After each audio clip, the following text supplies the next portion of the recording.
নমস্কার, স্কিল বাংলা চ্যানেলে আপনাদের সকলকে স্বাগত জানাই। আজকে স্কিল বাংলার এই পডকাস্টে আমাদের সঙ্গে উপস্থিত রয়েছেন ডক্টর দেবাঞ্জন শাসমল স্যার, যিনি professor and HOD of department of surgery, নেতাই চরণ Chakraborty medical college and hospital, যেটা এই মুহূর্তে এনসিএইচ এর আন্ডারে অপারেট করে। তো স্যার, প্রথমত স্কিল বাংলা চ্যানেলের সমস্ত ছাত্রছাত্রী, সমস্ত দর্শক, সবার তরফ থেকে আপনাকে স্বাগত জানাই আমাদের চ্যানেলে, কারণ আপনি এত ব্যস্ত শিডিউলের মধ্যেও আমাদের স্টুডিওতে এসছেন এবং টাইম দিয়েছেন। স্যার, হোমিওপ্যাথি নিয়ে প্রচুর প্রশ্ন আমাদের মনে। আমরা যারা একেবারে মেডিকেল ফিল্ডের বাইরে, কিচ্ছু বুঝি না, খালি এটুকু জানি শরীর খারাপ হলে ডাক্তারবাবুদের কাছে যেতে হয়। তো হোমিওপ্যাথি নিয়ে আমাদের অনেকদিন ধরেই প্ল্যানিং ছিল যে একটা এপিসোড করার, যাতে করে পুরো পশ্চিমবঙ্গের মানুষ বা পশ্চিমবঙ্গের বাইরেও বাংলা ভাষাভাষী সমস্ত মানুষের যে সমস্ত কমন কোয়েরি আছে সেগুলোর উত্তর আমরা পেতে পারি। আর সেই ব্যাপারে আপনার থেকে বেটার মানুষ বোধহয় আমরা আর পেতে পারতাম না কাউকে। সেই জন্য আরো একবার আপনাকে ধন্যবাদ জানিয়ে আমরা শুরু করব আমাদের প্রশ্ন। স্যার, হোমিওপ্যাথির প্রশ্ন তো আসবই, তার আগে একটা ব্যক্তিগত প্রশ্ন দিয়ে শুরুটা করতে চাই। আপনি কেন হোমিওপ্যাথি ডক্টর হওয়ার জন্য ডিসিশন নিয়েছিলেন? আমার ব্যাপারটা একটু আলাদা, কারণ আমার বাবা ডক্টর সহদেব শাসমল, এখন উনি স্বর্গীয়। আচ্ছা। উনি হোমিওপ্যাথিক চিকিৎসক ছিলেন, শুধু তাই নয়, উনি সরকারি কলেজের প্রফেসর ছিলেন, head of the department anatomy ছিলেন, এবং পরবর্তীকালে উনি প্রিন্সিপাল হন ডিএনডি হোমিওপ্যাথিক মেডিকেল কলেজ এবং মহেশ ভট্টাচার্য হোমিওপ্যাথিক মেডিকেল কলেজে। তো আমার ব্যাপারটা সম্পূর্ণ আলাদা। ছোটবেলা থেকেই দেখতাম প্রায় জ্বর হতো, শরীর খারাপ হতো, উনি একটা ওষুধ দিতেন, তার 2 ঘন্টার মধ্যে জ্বর ভ্যানিশ হয়ে যেত এবং আমরা আবার ছোটাছুটি, লাফালাফি, খেলাধুলো এইসব করতাম।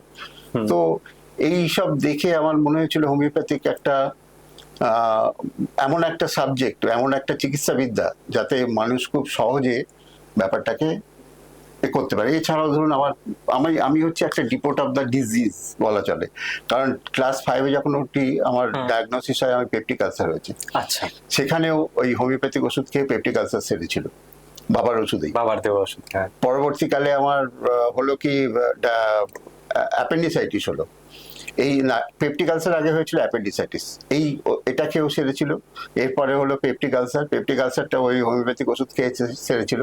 কিন্তু এই সময় ডক্টর নিতাই চরণ চক্রবর্তীর সাহায্য নিয়েছিলেন বাবা, কারণ একবার ওষুধ খাওয়ার পর 7 দিনের মধ্যে কমে গেল, 7 দিন পরে দেখা যাচ্ছে আবার পেইন হচ্ছে। এটাতে বাবা একটু ভয় পেয়ে গিয়েছিলেন, ওই জন্য উনি নিতাই বাবুর কাছে নিয়ে গিয়েছিলেন। তো নিতাই বাবু করলেন কি, ওষুধ দিলেন, আমার সেরেও গেল। তো এরপরে জন্ডিস হয়েছে, 2-3বার জন্ডিস হয়েছে, মেডিকেল পড়ছি তখনও লাস্ট একবার জন্ডিস হয়েছে, সেখানেও বাবার ওষুধ খেয়ে সেরেছে। কাজে আমার হোমিওপ্যাথিক ব্যাপারটা কি বলবো, জিনে আছে এরকম বলা চলে।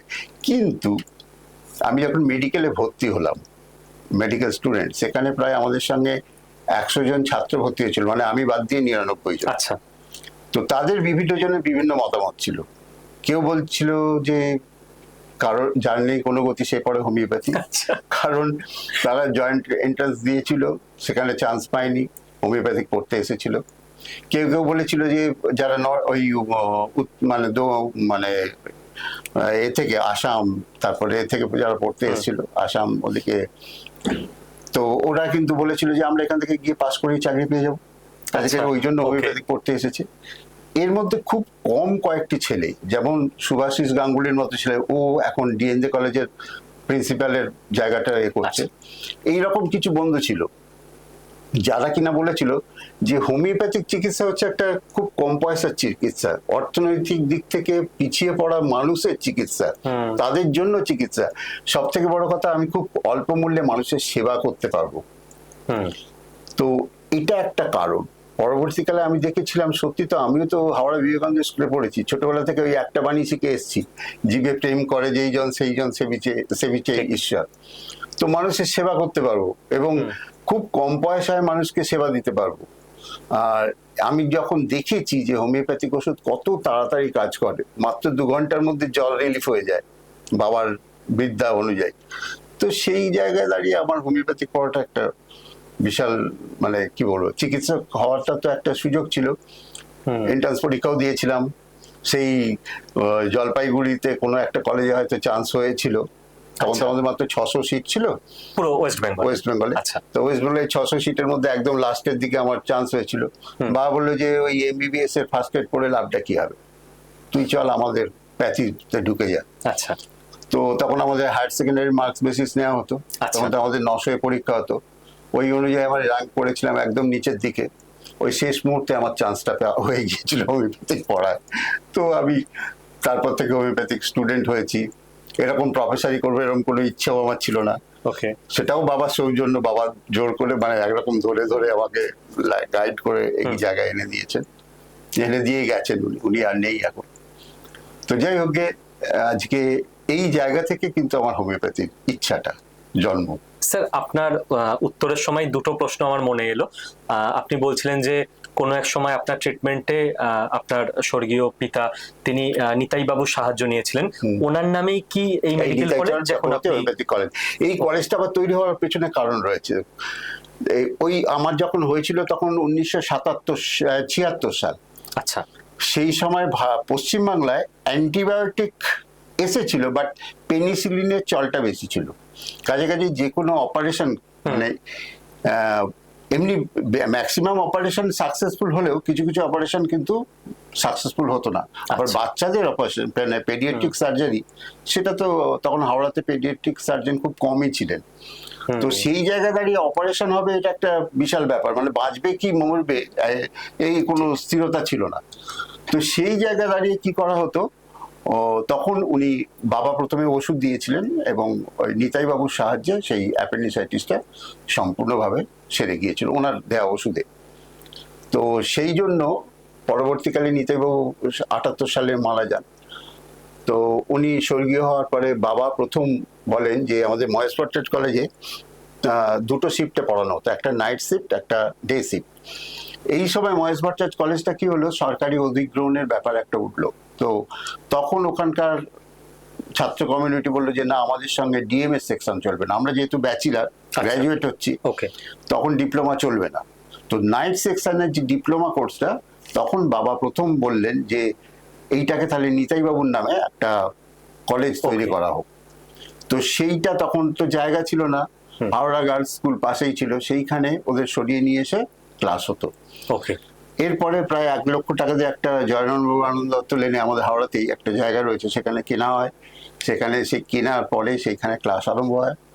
পরবর্তীকালে আমাদের মহেশ ভট্টাচার্যের এখন বেলগাছিয়া ভাগাড় যেটাকে বলা হয়, সেইখানে মহেশ ভট্টাচার্যের আগে ডিসেকশন হতো, মানে বাবাই ডিসেকশন করাতেন। তো সেই জায়গাটাতে আবার কলেজ হিসেবে ইউজ করা হয়। পরবর্তীকালে চরণ চক্রবর্তী এরকম ভাবেই তৈরি হয় এবং এখন আপনি সেই কলেজেরই professor, head of the department. Sir, আর একটা ব্যাপার আপনার প্রথম উত্তরের সময় আমার মাথায় আসছিল আপনাকে জিজ্ঞেস করব, যে আপনি বলছিলেন নিজের অভিজ্ঞতার কথা, যে যখন আমি দেখছি 2 ঘন্টায় হোমিওপ্যাথি ওষুধে আমার জ্বর সেরে যাচ্ছে, কিন্তু বেশিরভাগ আজকের দিনের বাঙালি তারা তো স্যার বিশ্বাস করে যে হোমিওপ্যাথি ওষুধে রোগ সারতে অনেক সময় নেয়। কি বলবেন তাদেরকে? এটা সম্পূর্ণ ভুল কথা। আচ্ছা। এই যে ভুল ধারণা, একটা কথা বলি, হোমিওপ্যাথিক যে ওষুধ আমরা যখন দিই, তো সেই ওষুধটা দেওয়ার পেছনে আমাদের অনেক কিছু ভেবে চিন্তে ওষুধ দিতে হয়। যেমন হোমিওপ্যাথিক অর্গান অফ মেডিসিন পড়বার সময় আমরা কজা অকেশনালিস পড়েছিলাম, what are the causes of that বর্তমান যে সিচুয়েশনটা তৈরি হয়েছে, মানে যেমন জ্বর হোক, পেট খারাপ হোক, ডায়রিয়া হোক, ইত্যাদি ইত্যাদি। তো এইটার কারণটা দেখে একটা ট্রিটমেন্ট হয়। শুধু কারণ দেখলেই হবে না, তার সঙ্গে দেখতে হবে তো তার অন্যান্য কিছু অসুবিধা আছে কিনা। এখন যদিও আমরা সেটাকে ভাইরাস, ব্যাকটেরিয়া ইত্যাদি, এই যেমন করোনার সময়, তো যাই হোক এসব ভাইরাস, ব্যাকটেরিয়া ইত্যাদি আমরা করি, তো ধারণা করিনি, কিন্তু ব্যাপারটা তা নয়। ডিজিজ ব্যাপারটাকে বুঝতে হবে। কিরকম বুঝতে হবে না, প্রথমে যদি ভাইরাল ফিভার হয় তাহলে ভাইরাল একটা ইনফেকশন হলো, সেটা যদি কন্ট্রোল করা যায় ভালো, যদি না কন্ট্রোল হয় পরে ব্যাকটেরিয়াল প্রলিফারেশন শুরু হয়ে যায়, মানে ফার্দার আবার একটা ইনফেক্টেড হয় ব্যাকটেরিয়া।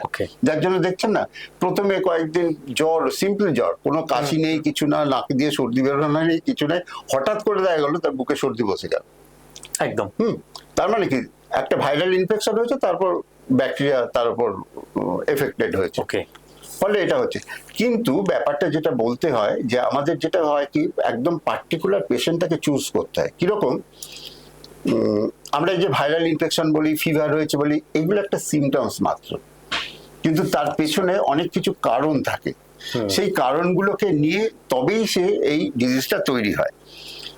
ওই একটা সিমটমস দেখা দিল, তো এই কারণটাকে দেখে যদি আমরা ওষুধ দিতে পারি, তো জ্বর তো দেন অ্যান্ড দেয়ার কমে যাবে। সে ভাইরাস হোক, ব্যাকটেরিয়া হোক, যা হোক, তো জ্বর দেন অ্যান্ড দেয়ার সেটা ফিভারটা কমে যাবে। তো এই যে ফিভার কমে যাওয়ার ব্যাপারটা, এটা কিন্তু এই যে ভুল ধারণা একটা রয়েছে যে ঠিক মতো ওষুধ দেওয়া হয় না। হ্যাঁ, এখানে একটা ব্যাপার রয়েছে, ওষুধটা ঠিকঠাক চয়েস করতে হবে। হোমিওপ্যাথিক ওষুধ একটা জ্বরের পেছনে প্রায় 20টা 25টা 50টা পর্যন্ত ওষুধ হতে পারে, কিন্তু পার্টিকুলার একটা ওষুধই লাগবে। তো এই একটা ওষুধ যে চুজ করতে পারবে, সেইটা একটা প্রথম ব্যাপার। এরপরে হচ্ছে তার পোটেন্সি, অর্থাৎ তাকে 200 দেবো কি 30 দেবো, কি তাকে আরো বেশি হায়ার পোটেন্সি দেবো, এইটা ডিপেন্ড করে।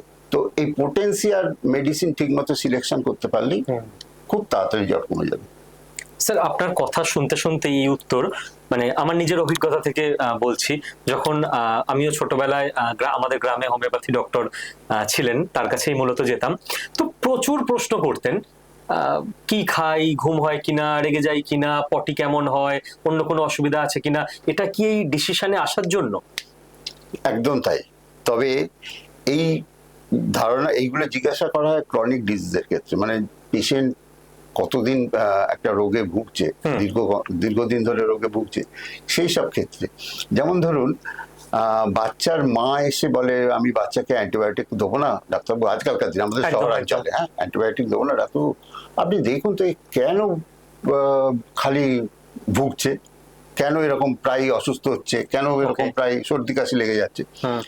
তখন আমাদের তার হিস্ট্রিটা নিতে হয়। তো যেটাকে বলা হচ্ছে ফ্যামিলি হিস্ট্রি, একটা এখানে বিশেষ দরকার। আর এই সব যখন আমরা ছাত্র ছিলাম, জানেন, আপনাকে বলছি, তো হাস্যকর ব্যাপার, একটা ডায়রিয়া হয়েছে, আমরা হাস্যকর প্রশ্ন করতাম, আচ্ছা মাছি উড়ে এসে বসেছিল পায়খানায়? বলছে হ্যাঁ। পেশেন্ট বলছে কোন দিক দিয়ে উড়ে এসেছিল, ডান দিক দিয়ে বাম দিক দিয়ে?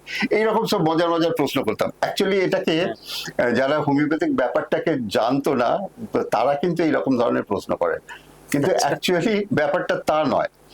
এক্ষেত্রে ধরুন একজনের টাইফয়েড হয়েছে, আমরা মেডিসিনে কি পড়েছি, টাইফয়েড হয়েছে, টাইফয়েডের পালস দেখতে হবে, পালসের ক্যারেক্টার রয়েছে। ওকে। তারপরে টাইফয়েডে পালসের ক্যারেক্টার ছাড়া তার র্যাশ রয়েছে, তার ফিভারের রাইজিং, মানে settle separate rising of temperature রয়েছে। এগুলো কমন ব্যাপার, টাইফয়েড হলে এগুলো সবাই হবে। আচ্ছা, বাট পার্টিকুলার ওই পেশেন্টটার কোনটা আনকমন পিকুলিয়ার সিমটমসটাকে আমাকে বার করতে হবে। ওকে।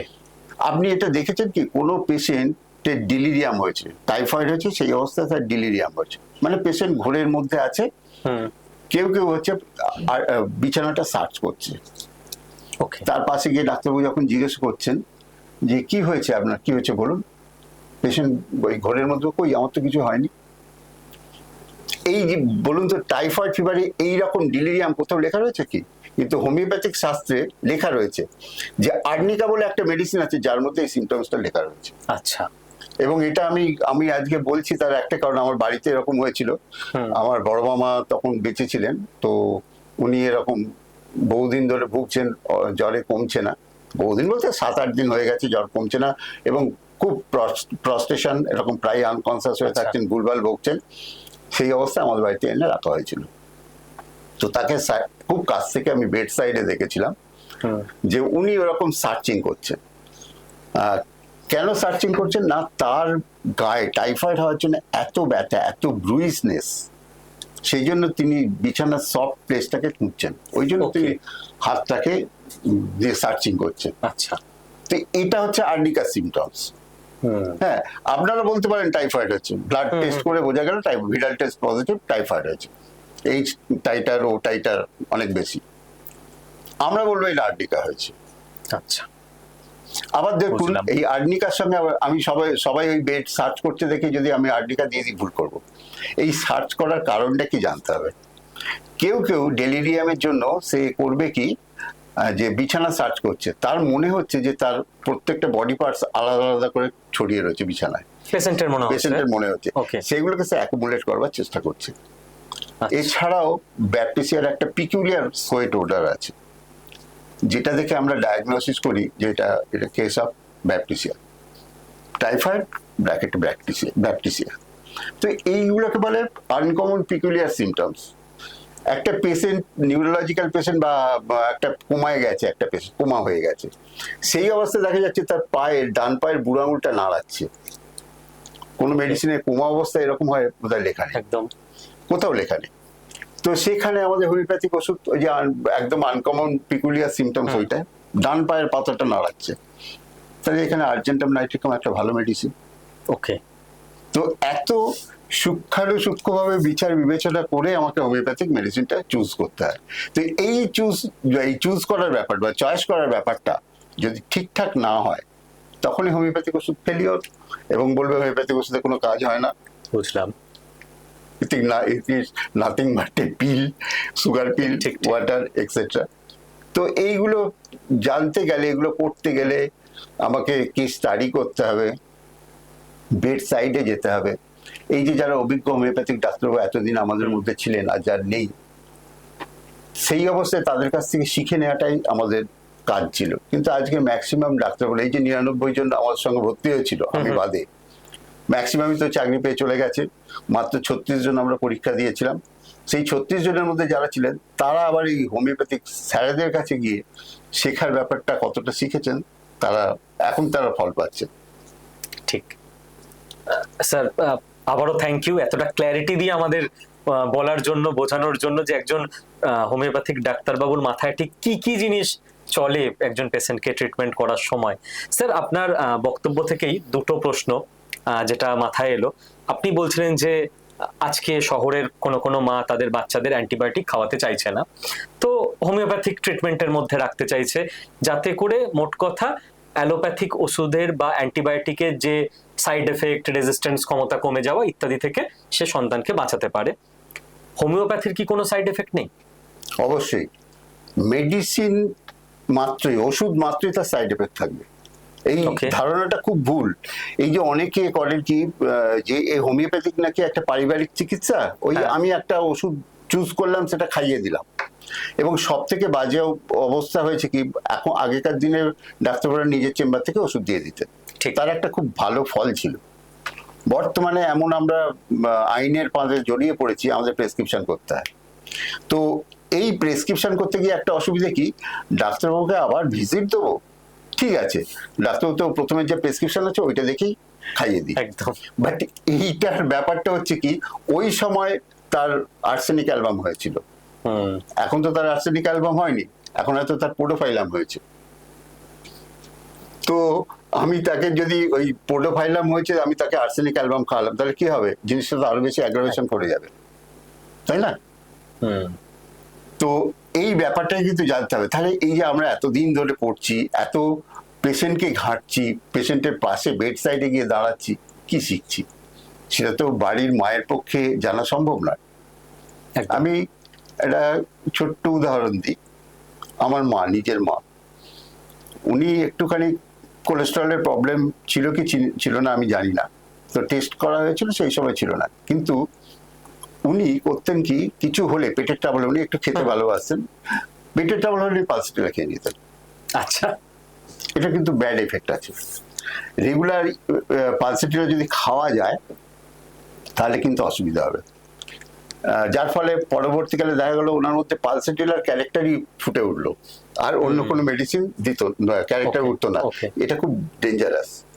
হ্যাঁ, এই ডেঞ্জারাস ব্যাপারটাকে ওভারকাম করতে গেলে তখন আর পালসেটিলা দিয়ে কাজ হবে না, তখন তাকে অ্যান্টিডোট করিয়ে তারপর নতুন যে সিমটমস হবে সেই সিমটমসের উপর তখন তার ওষুধ চয়েস করতে হবে। এই প্রসঙ্গে একটা উদাহরণ দিই। আমার প্র্যাকটিস লাইফ বলবো না, বাবার প্র্যাকটিস লাইফ। তো তখন আমরা থার্ড ইয়ারে পড়ি, আমি। আচ্ছা। তো বাবা থার্ড ইয়ার সেকেন্ড ইয়ারে পড়ি, সেকেন্ড থার্ড ইয়ারে পড়ি আর কি। বাবা যখন এক্সামিনার হতেন, চেম্বারের দায়িত্বটা আমার উপর দিয়ে চলে যেতেন, যা তুই বসে শেখ, পেশেন্টের এইগুলো কর, বেশি ওষুধ দিবি না, জিভে একটা ওষুধ ফেলে দিবি, বলবি যে রাত্রিবেলায় আসছে, আমি তাকে ওষুধ দেবো। ভরসা করতে পারতেন না, তখন তো স্টুডেন্ট। তো যাই হোক, আমি ডায়াগনোসিস করতে মোটামুটি শিখে গেছি, ওষুধ দিতে ছোটবেলা থেকেই তো দেখছি কাকে কি ওষুধ দিতে হয়।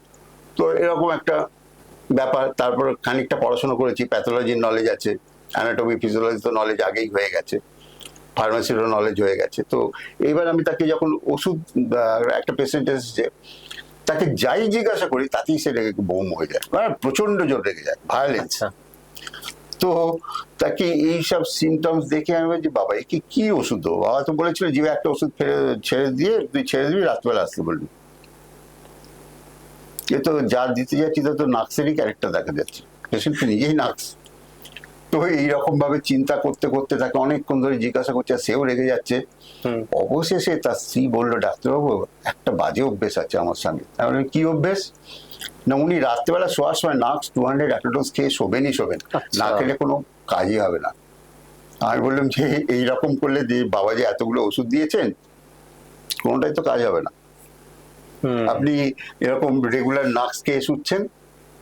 বলছে, হ্যাঁ ডাক্তারবাবু। বলছি, আপনাদের বাড়ির ছাদে কাক চিল এসে বসে?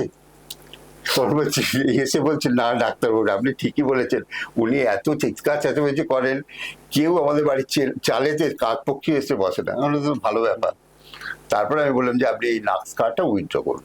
এবার সে কিছুতেই করবে না, কারণ তার অফিসের কোনো এক বন্ধু বলেছিলেন যে নাক্স খেলে নাকি তা পেটের ট্রাবল, গ্যাস্ট্রিক ট্রাবল খুব ভালো হবে বলে তিনি 12 বছর ধরে রেগুলার নাক্স 200 খেয়ে চলেছেন, ডক্টরের পরামর্শ ছাড়া। কোনো না, ওই যে তার বন্ধুর পরামর্শে। তো আমি দেখলাম যে এর মেইন প্রবলেম হচ্ছে কি, ওর মাথায় যেটা ঢুকিয়ে দেওয়া হয় সেটা একবার গেঁথে গেলে ও আর সেই আইডিয়া থেকে বেরোতে পারে না। এটা আমাদের হোমিওপ্যাথিতে খুব ভালো মেডিসিন আছে। ওকে, সেটা হচ্ছে আমি ওকে থুজা 200 একটা ডোজ জিভে দিয়ে বলে দিয়েছিলাম রাত্রেবেলা আসবে। তো কিছুদিন পরে বাবা আমাকে হঠাৎ, কিছুদিন পরে বলতে প্রায় মাসখানেক পরে বাবা আমাকে হঠাৎ বলছে, আচ্ছা অমুক একটা পেশেন্ট এসেছিল জানিস কি, অমুক বাবু? আমি বললাম যে হ্যাঁ এসেছিলেন। ও তো তোর খুব ফ্যান হয়ে গেছে। আমি বললাম, কেন কেন? বলছি যে তার স্ত্রী এসে আমাকে বলে গেছে, ভদ্রলোকে এসেছিলেন, বললেন যে ওই ডাক্তারবাবু যে কি ওষুধ দিয়েছেন আমি জানি না, আমাকে এখন নাকশো খেতে হয় না, রাত্রে ঘুম ভালো হয়, এবং সব থেকে বড় কথা পেশেন্টটা খুব, মানে পেশেন্টটা বলছে আমি খুব ভালো আছি ডাক্তারবাবু, ওই ওই ওষুধটা আপনি দিন আমাকে। এবার সে আমাকে চেয়ে বসছে ওই ওষুধটা দেওয়ার জন্য। তো যাই হোক, এটা হচ্ছে ফ্যাক্ট। মানে আপনি ইচ্ছাকৃত, মানে হোমিওপ্যাথিক ওষুধের সাইড এফেক্ট নেই, এটা কিন্তু ভুল কথা। হ্যাঁ, যে কোনো জানবেন, যে কোনো মেডিকেল প্রপার্টির মেডিকেল ওষুধ, মানে ওষুধেরই একটা সাইড এফেক্ট থাকবেই। কোনো ওষুধ বেশি দিন একসঙ্গে খাওয়া মোটেই উচিত নয়। হ্যাঁ, যেটা পেশেন্টরা খুব ভুল করেন। দেখবেন অনেকেই খান, নাক্স খান, চায়না খান, পেটে এ হচ্ছে একটু কার্বোভেজ গ্যাস হচ্ছে, একটু কার্বোভেজ খেয়ে নি। আরে গ্যাসের কার্বোভেজ ছাড়া তো আরো অনেক ওষুধ আছে। পালসেটিলা হতে পারে, নাক্স হতে পারে, লাইকোপোডিয়াম হতে পারে, এরকম আর্সেনিক অ্যালবাম হতে পারে, হার্টবার্ন। আজকে আজকে হার্টবার্ন খুব ব্যাপারটা উঠেছে। এখানে শুধু পালসেটিলা একমাত্র ওষুধ, নাক্সও হতে পারে তো। হার্টবার্নে কি বলে ওই আর্সেনিক অ্যালবামও হতে পারে। তা কোন ওষুধটা কাজে লাগবে সেটা তো আমরা বুঝবো, ডাক্তারবাবুরাই একমাত্র বুঝতে পারবে, ঠিক তাই না? তো এরকম ওষুধ খাওয়াটা আমার মনে হয় ঠিক নয়। তো আমি আবারও সবাইকে স্যারের বক্তব্যের পর রিকোয়েস্ট করব যে এই ব্যাপারটা প্লিজ বুঝুন, হোমিওপ্যাথি হোক বা অ্যালোপ্যাথি হোক, ডাক্তারবাবুর পরামর্শ ছাড়া নিজে নিজে ডাক্তারি করতে যাবেন না, তাতে করে আপনার ভালোর থেকে খারাপই হবে। একদম। স্যার, সাইড এফেক্ট নিয়ে কথা হচ্ছিল, আমাদের বিভিন্ন সাধারণ সমাজে আলোচনা হয়, চায়ের দোকানে, কখনো ফ্যামিলি গেট টুগেদারে, হোমিওপ্যাথিতে কেউ কারোর কিছু রোগ ভালো হয়ে গেছে, তো একদল মানুষ তো বিশ্বাস করেন না যে হোমিওপ্যাথি কোনো সায়েন্স, বলেন ওসব তো ফালতু জল টল কিছু মিশিয়ে দিয়ে দেয়, ওর মধ্যে স্টেরয়েড দেয়, ওই জন্য ভালো হয়ে গেছে।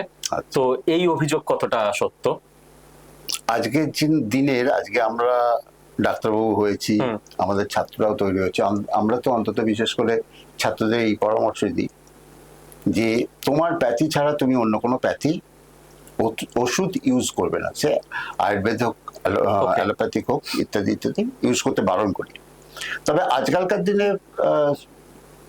ছাত্ররা অনেক বেশি, আজকালকার দিনে ছেলেমেয়েরা অনেক বেশি শিক্ষিত, তারা অনেক বেশি সমজদার, বোঝে, তারা এই জিনিসটা করতে চায় না। তবুও কিছু মানুষ আছে আমাদের সময়, মানে আমাদের ছোটবেলায় বাবাদের সময়, কিছু ডাক্তারবাবু দেখতাম, ওই ধরুন আমাদের বাবার কাছে ধরুন অনেক পেশেন্ট হতো, তো একা পেরে উঠতেন না, 4-5 জন লোক এসে সাহায্য করতেন। এই করতে করতে তারা কিছু শিখে গিয়েছিল। ঠিক। পরে তারা বাইরে বেরিয়ে গিয়ে ডাক্তারবাবু অত পেশেন্ট হচ্ছে, যা আমি কিছু পেশেন্ট দেখি, আমার কিছু পয়সা আসবে, তো যাই হোক সেই রকম করে তারা পেশেন্ট দেখেছে। এদেরকে বলে কোয়াক ডাক্তারবাবু। তবে এই কোয়াক কথাটা ইউজ করতে গিয়ে আমার বারবার মনে পড়ছে, এখনো গ্রামাঞ্চলে প্রত্যন্ত গ্রামে সেখানে তো ডাক্তারবাবুরা পাশ করে আর ওখানে কেউ যান না, সব সেন্ট্রালে এসে বসবাস করেন, কিন্তু ওখানে ওই কোয়াক ডাক্তারবাবুরা না থাকলে ওদের বাঁচিয়ে রাখা মুশকিল হতো। আর ওদের এই যে ট্রিটমেন্ট করেন, ওরা কিন্তু এরকম ভাবেই দেখে শিখেছেন, এবং ওদের যে প্র্যাকটিস, দুর্দান্ত প্র্যাকটিস, এবং শুধু তাই নয়, ওদের পোটেন্সি চয়েস করা, আমরা অবাক হয়ে যাই যে কি করে এত ভালো পোটেন্সি ওরা চয়েস করেন, খুব সুন্দর।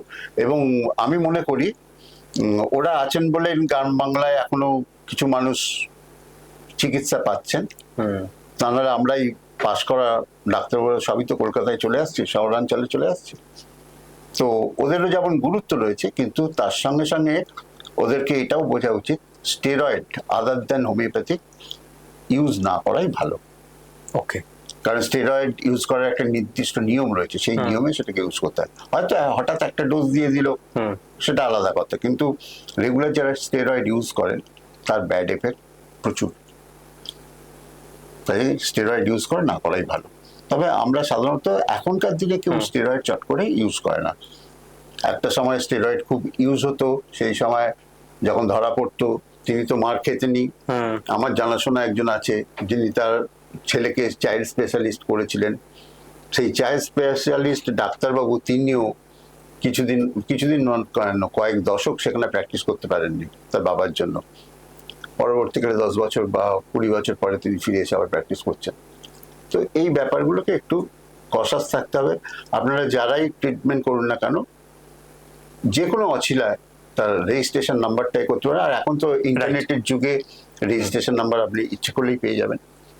এনসিএইচ যেখানে গিয়ে আপনি যদি এনসিএইচ পোর্টালে গিয়ে সার্চ করেন ডাক্তারবাবুর নাম দিয়ে, রেজিস্ট্রেশন নাম্বার পেয়ে যাবেন। ওকে, থ্যাংক ইউ এই তথ্যটা দেওয়ার জন্য। এটা আমরা অনেকেই জানতাম না, জানা সম্ভাবনা যারা আমরা এই ফিল্ডে নেই। হ্যাঁ, রেজিস্ট্রেশন নাম্বার এনসিএইচ রেজিস্ট্রেশন ওকে বললে আপনি যেই সার্চ করবেন সেখানে ডাক্তারবাবুর নাম দিলেই পেয়ে যাবেন যে তার রেজিস্ট্রেশন নাম্বার কি। বুঝেছি স্যার।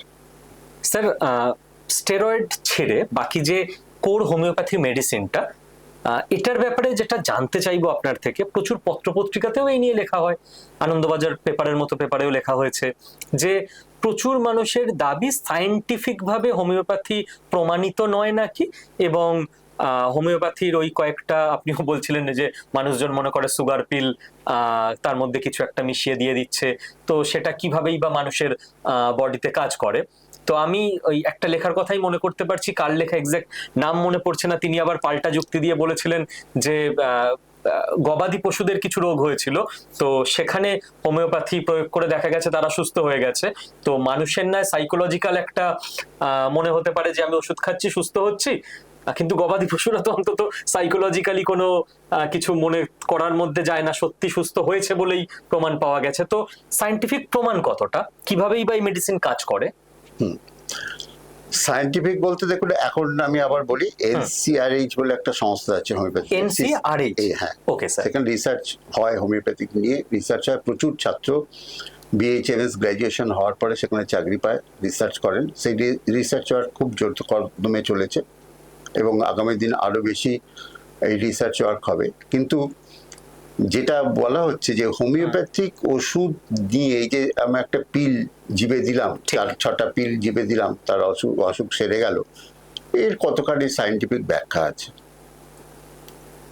আচ্ছা, যারা সায়েন্স নিয়ে আপনারা পড়াশোনা করেছেন, আমরা যে ফুডগুলো খাই সেগুলো কি কার্বোহাইড্রেট, প্রোটিন, ফ্যাট, একদম। তাহলে সেইগুলো তো ভাঙে, একটা নির্দিষ্ট সিঙ্গেল চেনে ভাঙে, ভেঙে তারপরে সেইগুলো আমার বডিতে অ্যাবজর্ব হয়, মানে সেল তাকে ইনটেক করে, থ্রু লিভার সেগুলো গিয়ে কাজ করে।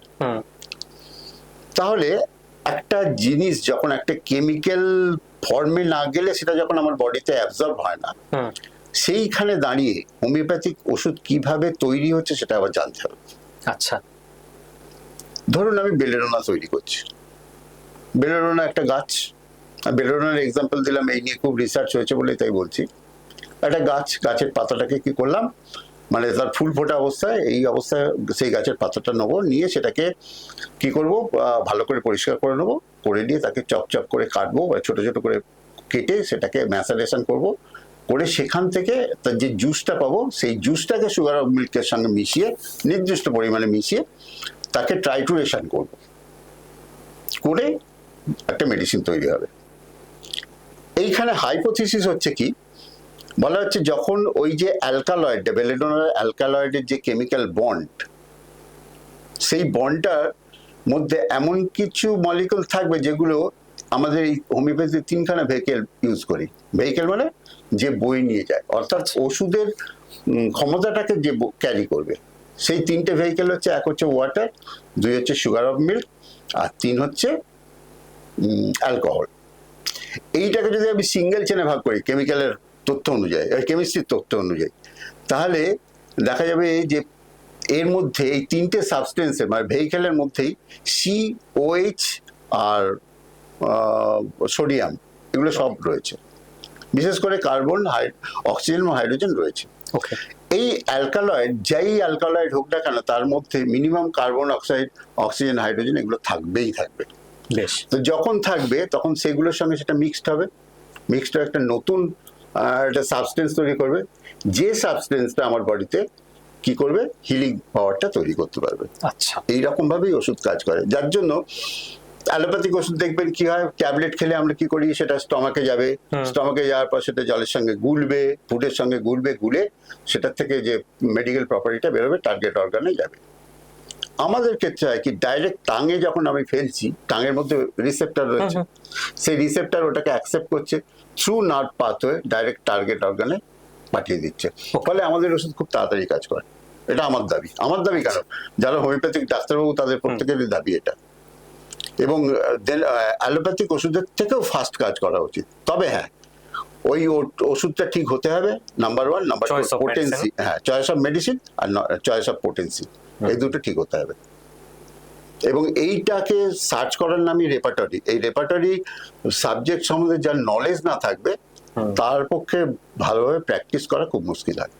এই রেপার্টরি আবার বিভিন্ন রকম, মানুষের বিভিন্ন রকম আছে। একটা আমাদের থিওরি রয়েছে, যে থিওরিতে আমরা বিশ্বাস করি, ওই যে বললাম কজা অকেশন অ্যানালিসিস, এই সম্বন্ধে একটা এক্সাম্পল দিয়ে একটা ঘটনার কথা বলি, যে ঘটনাটা বললে সবার কাছে খুব পরিষ্কার হবে।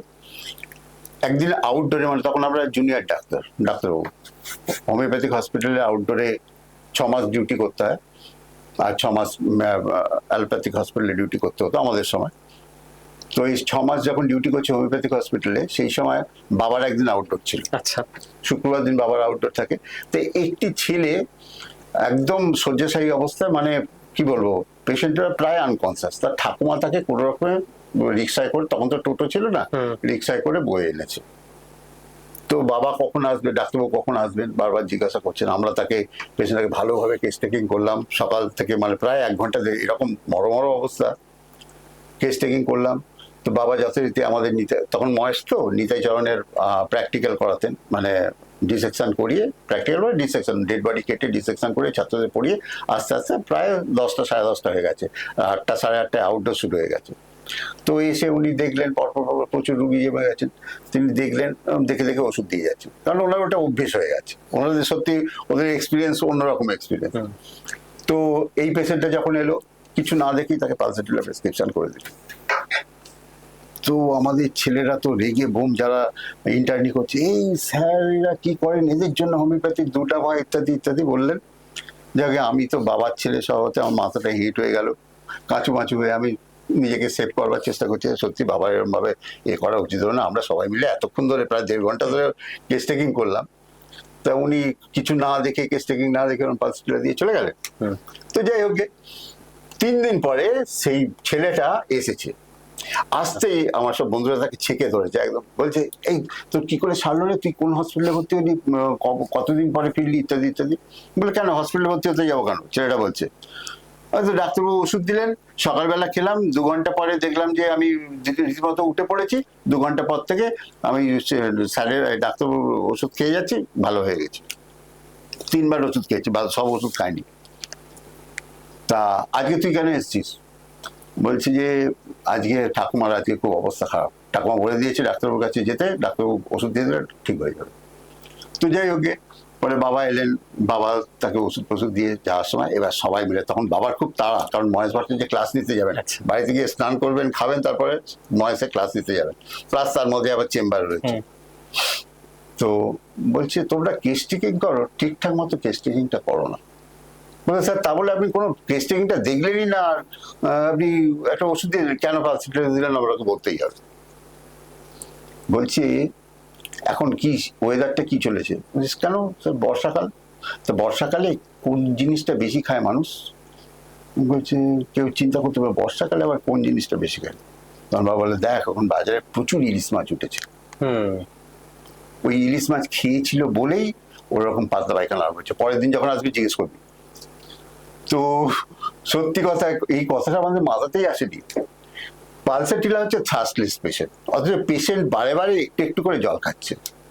এটা তো common feature of the shock, এটা তো কমন সিমটমস।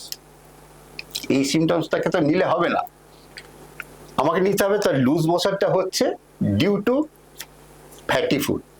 ইলিশ মাছের মধ্যে প্রচুর ফ্যাট থাকে, যার জন্য এটা হয়েছে। তো ওনার এত কিছু দেখার দরকার হলো না, তো ওনার এক্সপিরিয়েন্স থেকে উনি লিখে দিলেন পালসাটিলা, পেশেন্ট সেরেও গেল।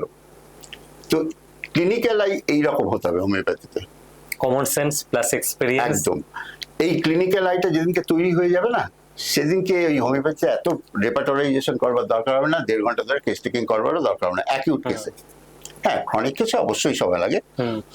তো কাজেই এবার আপনি বুঝতে পারলেন এর থেকে আমি কি বার্তা দিতে চাইলাম। একদম sir, thank you sir.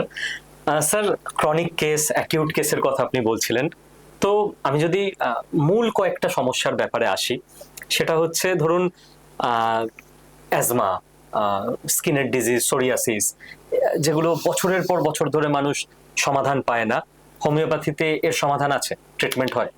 Psoriasis, আচ্ছা হোমিওপ্যাথিক একটা সায়েন্স, আগে বলে রাখি বিজ্ঞান, সব বিজ্ঞানেরই ফেলিওর আছে, ঠিক। তবে হ্যাঁ, অন্যান্য আদার প্যাথি থেকে হোমিওপ্যাথির ফেলিওরের সংখ্যাটা কম। এবার আমি হোমিওপ্যাথিক ডাক্তার বলেই আমি কথাটা বলছি, চিকিৎসক বলেই কথা বলছি, এটা কিন্তু তা নয়। বিজ্ঞান সম্মতভাবে আপনি যখন মানে বিচার বিবেচনা করে দেখবেন যে সত্যি হোমিওপ্যাথিতে ফেলিওরের সংখ্যাটা কম। এই যে আপনি বললেন সোরিয়াসিসের ক্ষেত্রে, আমি আমার জীবনে একটি মাত্র সোরিয়াসিস কেসকে আজ পর্যন্ত সারাতে পেরেছি, বাদ বাকি সবগুলোতে ফেলিওর। ওকে। যে সোরিয়াসিস কেসটা ছিল সেটা ছিল এমন একটা অবস্থা যেটা ইনিশিয়াল স্টেজে ধরা পড়েছিল এবং ডায়াগনোসিস হয়েছিল, মানে স্কিন ডার্মাটোলজিস্ট ডায়াগনোসিস করে দিয়েছিলেন ইট ইজ দ্য সোরিয়াসিস, এবং তার প্যাথোলজিক্যাল হিস্ট্রি বলেছে সোরিয়াসিস। তারপরে সে আমার কাছে এসছে, ডাক্তারবাবু একদম শুরুতে আপনি আমাকে সারিয়ে দিন, নাহলে এর কি ভয়াবহ অবস্থা হয় আমি জানি। তো সেই কেসটাকে আমি সারাতে পেরেছিলাম, যদিও তাকে বোধহয় কার্সিনোসিন দিয়েছিলাম, পেশেন্টটাকে কার্সিনোসিন দিয়ে সোরিয়াসিস সারিয়েছিলাম। কার্সিনোসিনের কিছু কিছু সিমটমস তার মধ্যে ছিল, সেই জন্য আমি সারিয়েছি। বাদ বাকি সোরিয়াসিস পেশেন্টগুলো আজ পর্যন্ত, ইভিন আমার বন্ধুর ওয়াইফও আমার কাছে ট্রিটমেন্ট হন, আচ্ছা, স্কুল ফ্রেন্ড ছিল। আচ্ছা। তো ওই ওষুধ দিয়ে সেরে যায়, বছরে 2বার করে তাকে আমার কাছে আসতেই হয়। 2বার তার ওইটা ফ্লেয়ার আপ করে, তবে প্রথম 2বার করে হতো, এখন দেখছি বছরে 1বার ফ্লেয়ার আপ হয়েছে, এবছরে এখনো পর্যন্ত হয়নি। ওকে। আর এছাড়া বাদবাকি যে সোরিয়াসিস কেসগুলো আছে তার মধ্যে একটার কথা বলি, সেটার কি কন্ডিশনে আছে আমি জানি না, আমার কাছে মাত্র 5বার ট্রিটমেন্ট করেছিলেন। তিনি একজন নামকরা, হাওড়ার নামকরা হোমিওপ্যাথিক ডাক্তারবাবুর কাছে দেখাতেন, আমার মাস্টারমশাই ছিলেন তিনি। তো তিনি এলেন আমার কাছে, সে ভদ্রমহিলাকে আমি টোটালি সিমটমস দেখে দেখলাম, সালফার দুর্দান্ত কেস, সালফার দিয়ে দিলাম, 30 দিয়েছিলাম সালফার। ওই প্রথম আর্লি লাইফে তো সালফার 30 দেওয়াটাই আমার কাছে একটা বিশাল ব্যাপার ছিল। আচ্ছা। তো 30 দিয়ে দিয়েছি, ডায়াগনোসিস করে সিভিয়ার বেড়ে গেছে, প্রচন্ড বেড়েছে। 1 মাস পরে যখন এসছে তার গায়ে আর মাংস, চামড়া আছে বলে দেখা যাচ্ছে না, লাল লাল লাল লাল হয়ে গেছে। তো আর রীতিমতো সেই যেখানেই বসছে সেখানেই ছালগুলো খুলে খুলে পড়ছে। তো সেই ভদ্রমহিলা এসে কাঁদো কাঁদো অবস্থা বলছে, ডাক্তারবাবু ওই ডাক্তারবাবুকে দেখিয়েছিলাম তখন উনি কমিয়ে দিয়েছিলেন, এখন তো ওনার কাছে আর দেখাবার লাইন পাই না, লাইন দিয়েও সময় পাই না, আপনি আমাকে বাঁচান। উনি কিন্তু লাস্ট এই প্রেসক্রিপশন করেছিলেন বলে প্রেসক্রিপশনে আমি দেখলাম উনি অলরেডি 10M দিয়ে দিয়েছেন। আমি আজকে 30 দিলাম মানে ওই পোটেন্সিটাকে একরকম অ্যান্টিডোট করে দিয়েছি। ওকে, কি মহাভুল করেছি, মানে উনি আগের প্রেসক্রিপশনটা আমাকে দেখাননি, আমি সঙ্গে সঙ্গে দেন অ্যান্ড দেয়া তাকে 10M দিয়েছিলাম এবং 3 দিনের মধ্যে সেটা আস্তে আস্তে কমে গিয়েছিল। এই এত জ্বালা যন্ত্রণা কুটকুট কমে গেল, এই স্কেলগুলো ওটা বন্ধ হয়ে গেল, আবার নর্মাল স্কিনে ফিরে এলো। এরপরে আমি 5বার তাকে দেখেছিলাম, এই 5বারের মধ্যে ওই 10M টাকে আস্তে আস্তে বাড়িয়ে বাড়িয়ে করেছিলাম, 50 মিলিসিমাল স্কেলে গিয়েছিলাম। পেশেন্টটা তখন ভালো ছিল, তারপরে আর আসেনি, জানি না তার খবর কি। আশা করি ভালো আছে। আশা করি ভালো আছে বা বেঁচে আছেন, যদি থাকেন তো ভালো। তিনি যখন এসেছিলেন তখনই তার বয়স অনেক। আচ্ছা, তো এই হচ্ছে সোরিয়াসিসের কেস। আর এই যে বলছেন সিওপিডি, সিওপিডি মানে chronic obstructive pulmonary disorder disease, তো এই ক্ষেত্রে দেখুন এই যে স্কিন ডিজিজ আর এটা সিওপিডি একসঙ্গে কিন্তু মানে অল্টারনেটলি বাড়ে। আচ্ছা, দেখবেন একটা বেশিরভাগ পেশেন্টের ক্ষেত্রে তাই হয়, একটা থাকলে অন্যটা আসার প্রবণতা থাকবে। আচ্ছা, অর্থাৎ একটা সিমটমস কমবে আর একটা সিমটমস বাড়বে, এটাই নিয়ম। তো এই ক্ষেত্রে হোমিওপ্যাথিতে খুব ভালো ভালো ওষুধ আছে। আমি বলবো যাদের এরকম কন্ডিশন আছে একজন অভিজ্ঞ হোমিওপ্যাথিক ডাক্তারবাবুকে দিয়ে দেখান। সবাই ভাববেন না যে, যারা হোমিওপ্যাথিক চিকিৎসক আজকে দেখছেন এই পডকাস্টটা দেখছেন তাদের কাছে আমি অনুরোধ করছি যে ভাববেন না যে ব্যাসিলিনাম বা টিউবারকুলিনাম দিয়ে সারিয়ে দেবে, তা নয়। আমি এখানে কার্সিনোসিনের কথা বলবো। কার্সিনোসিন এমন একটা মেডিসিন যার সিমটমস যদি থাকে তাহলে টিউবারকুলাম ব্যাসিলিনামের থেকেও কার্সিনোসিন খুব ভালো কাজ করবে সিওপিডিতে। আচ্ছা, এবং পেশেন্ট ভালো হয়ে যাবে, এটুকু আমি অ্যাসিওর করতে পারি। বেশ স্যার, ক্রনিক ডিজিজ নিয়ে যেমন বললেন, আজকের দিনে মানুষজনের লাইফস্টাইল ডিজিজ প্রচুর, সবার ফ্যাটি লিভার, ইউরিক অ্যাসিড, মহিলাদের বিভিন্ন রকম পিসিওডি সমস্যা। তো এই লাইফস্টাইল ডিজিজের সলিউশনে কি বলবেন আপনি? এর ম্যানেজমেন্ট হচ্ছে প্রথমে লাইফস্টাইলটাকে চেঞ্জ করা, প্রথম কথা। আর যখনই চেঞ্জ হয়ে যাবে তখনই ডিজিজটা অলরেডি 50% রিকভার হয়ে গেল। কিন্তু যাদের ফ্যাটি লিভার হয়েছে, এখন মডার্ন সায়েন্সের মেডিসিনরা দাবি করেন যে আমাদের ওষুধে ফ্যাটি লিভার খুব ভালোভাবে সেরে যায়, বাট আমাদের বহু আগে থেকেই ফ্যাটি লিভার সারাতে আমরা ওস্তাদ। আমার নিজের ফ্যাটি লিভার আমি নিজে ওষুধ খেয়ে সারিয়েছি। ওকে, এখন আপনি সোনোগ্রাফি করে দেখুন, নর্মাল লিভার সেলগুলো। অ্যাকচুয়ালি হয় কি, ফ্যাটি লিভারে হেপাটোসাইট সেলগুলো আমরা এত বেশি খাবার দাবার খাই, সেগুলো লিভার কতটা নেবে, নিয়ে স্টোর করে রাখবে বা সেটাকে পরের জন্য ছাড়বে, তার টক্সিক এফেক্টগুলোকে, টক্সিনগুলোকে বার করে দেবে, আলটিমেটলি ফেটিক হয়ে যায়। ফলে সেলগুলোর মধ্যেই সব ডিপোজিশন হতে আরম্ভ করে। যেই ডিপোজিশন হতে আরম্ভ করে সেল তার নর্মাল ফাংশনগুলো করতে বন্ধ করে দেয়। তো ফ্যাটি লিভারের সূচনা হলো। তো লাইফস্টাইল যেমন আপনাকে চেঞ্জ করতে হবে, তার সঙ্গে হোমিওপ্যাথিক ওষুধ খান, খুব ভালো কাজ হয়। ওকে, তো হোমিওপ্যাথিতে ট্রিটমেন্ট এবং সলিউশন আছে, ভালো, খুব ভালো আছে। এবং পিসিওডির ক্ষেত্রে আমি বলবো পলিসিস্টিক ওভারিয়ান ডিসঅর্ডার, প্রথমে বলি যেগুলো ফাংশনাল সিস্ট আছে এই নিয়ে ভয় পাওয়ার কিছু নেই, আননেসেসারি ভয় পাবেন না, বাচ্চা হবে না, এগুলো খুব ভুল কথাবার্তা। এইগুলোতে কার হবে কি হবে না সেটা অন্য কারণের উপর ডিপেন্ড করে, শুধু পিসিওডির জন্য হয় না। তো একটা বাচ্চা মেয়ে তার পিসিওডি আরম্ভ হয়ে গেল, এমনকি মেনার্কির আগেই, হ্যাঁ, অ্যাকচুয়ালি পিসিওডির ব্যাপারটা কি এটাকে বুঝতে হবে, প্যাথোলজিটা কি এটাকে বুঝতে হবে। কিন্তু আমি বলবো চকলেট সিস্ট যদি ওভারি হয়, চকলেট সিস্ট, এখানে কিন্তু আমাদের হাত না দেওয়াই ভালো। আমি তো অন্তত, হয়তো আমার অভিজ্ঞতা কম, আমি পারিনি, আমি কাউকে সারাতে পারিনি। আলটিমেটলি তার সমস্ত সিমটমস গুলো কমে গিয়েছিল, কিন্তু তাকে চকলেট সিস্টটা অপারেশন করতেই হয়েছিল। ওকে, আমি পারিনি সারাতে, বুঝলাম। তো এটা আমার ফেলিওর। অন্যান্য হোমিওপ্যাথিক ডাক্তারবাবু যারা শুনছেন তারা নিশ্চয়ই হয়তো সারিয়েছেন অনেকে, জানি না। কিন্তু পিসিওডি, চকলেট সিস্ট ছাড়া, other than chocolate cyst, PCOD lifestyle disorder, লাইফস্টাইলকে চেঞ্জ করতে হবে আর ওষুধ খেতে হবে, ঠিক হয়ে যাবে। রেগুলার মেনস্ট্রুয়েশন হবে, বা যাদের অনেকের পিসিওডিতে রেগুলার মেনস্ট্রুয়েশন হয়, তার ঠিক মতো বাচ্চা আসছে না, হ্যাঁ, সেটা একটা কারণ। এগুলো ওষুধ খেলে সেরে যায়, ভয় পাওয়ার কিছু নেই। আর স্যার, আর একটা ব্যাপার আপনার থেকে জিজ্ঞেস করব, আমাদের চ্যানেলে বা আমাদের ফেসবুক পেজে অনেকে আছেন সিনিয়র সিটিজেন, তাদের এক ধরনের কিছু কমন প্রবলেম থাকে, আর্থ্রাইটিস, হাঁটুর ব্যথা ইত্যাদি ইত্যাদি। তো এই সমস্ত যে সিনিয়র সিটিজেনদের প্রবলেম, জেনারেলি যদি আমরা বলি, অন্য কারোরও আসতে পারে, এই প্রবলেমগুলো হোমিওপ্যাথিতে ট্রিটমেন্ট হয়ে ঠিকঠাক সারতে পারে? দেখুন, arthritis due to autoimmune disorder যদি হয় হুম। সেখানে সারিয়ে দেওয়া সম্ভব। আচ্ছা। বাট যেখানে প্যাথোলজিক্যাল চেঞ্জ এসে গেছে, বোনস ক্ষয়ে গেছে, হুম। আমি তো তাকে ক্যালকেরিয়া ফস দিয়ে নতুন বোনস তৈরি করে দিতে পারবো না। আচ্ছা। তো সেই ক্ষেত্রে তাকে ওই ওষুধ খাবেন, কমে যাবে, আবার হবে। হুম। ওই ওষুধ খেয়ে কমে গেল ব্যথাটা, আবার হবে। কিন্তু যেখানে ওই arthritis due to autoimmune disorder, সেখানে কিন্তু হোমিওপ্যাথিক ওষুধকে সারিয়ে ফেলা সম্ভব। অর্থাৎ মিডিল এজে যখন আমাদের আর্থারাইটিস হচ্ছে, যেমন মেনোপজের পরেই একটা আর্থারাইটিস হয়। মেনোপজ মানে মাসিক যখন টেম্পোরারি বন্ধ হয়ে গেল, তার সেক্সুয়াল লাইফে পিরিয়ডটা যখন বন্ধ হয়ে গেল, তখন তার একটা ফিমেলদের ক্ষেত্রে আর্থারাইটিস হতে পারে। ওকে। তো সেক্ষেত্রেও আমরা সারিয়ে ফেলতে পারি। আগে থেকে ট্রিটমেন্ট করতে করতে করতে করতে একটা সময় সেরে যাবে। কিন্তু যদি তার বোনস গুলো ক্ষয়ে গিয়ে থাকে, সেখানে তো সে সিদ্ধারার বোনস ক্ষয়ে যাক আর জয়েন্টের বোনসে কমুক, ক্ষয়ে যাক, সেইটাকে আমি ওষুধ খাইয়ে কি করতে নতুন করে বোনস তৈরি করবো? এটা সম্ভব না। থ্যাংক ইউ স্যার ক্ল্যারিটি দেওয়ার জন্য। স্যার, আর দুটো মূলত প্রশ্ন আমি আপনাকে করতে চাইবো এই সেগমেন্টে। অনেকের মনে একটা কনফিউশন, হোমিওপ্যাথি ওষুধ যখন খাচ্ছি সেই সময় কি অ্যালোপ্যাথি ওষুধ খেতে পারি, না বন্ধ রাখা উচিত? আমি বলবো দুটো ওষুধ একসঙ্গে খাওয়াটাই খুব ভালো। খাওয়াটা ভালো? ভালো। আচ্ছা। যেমন ধরুন, একটা পেশেন্ট তার হাইপারগ্লাইসিমিয়ার জন্য অ্যালোপ্যাথিক ওষুধ দীর্ঘদিন ধরে 2009 সাল থেকে খেয়ে যাচ্ছেন।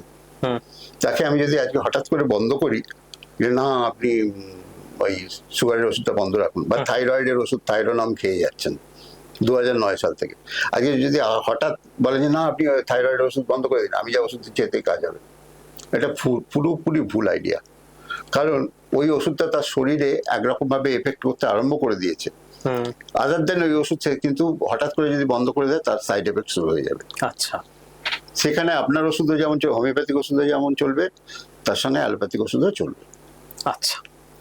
কিন্তু হাইপার টেনশনের ক্ষেত্রে যদি কোনো থাকে, যেমন ধরুন তার কোলেস্টেরল বেশি আছে, ট্রাইগ্লিসারাইড বেশি আছে, তার জন্য তার হাইপার টেনশন হচ্ছে, সেক্ষেত্রে হোমিওপ্যাথিক ওষুধ খেয়ে কমিয়ে দেওয়া যায়, কন্ট্রোল করা যায়। আমি কন্ট্রোল করতে পেরেছি, আই এম সাকসেস।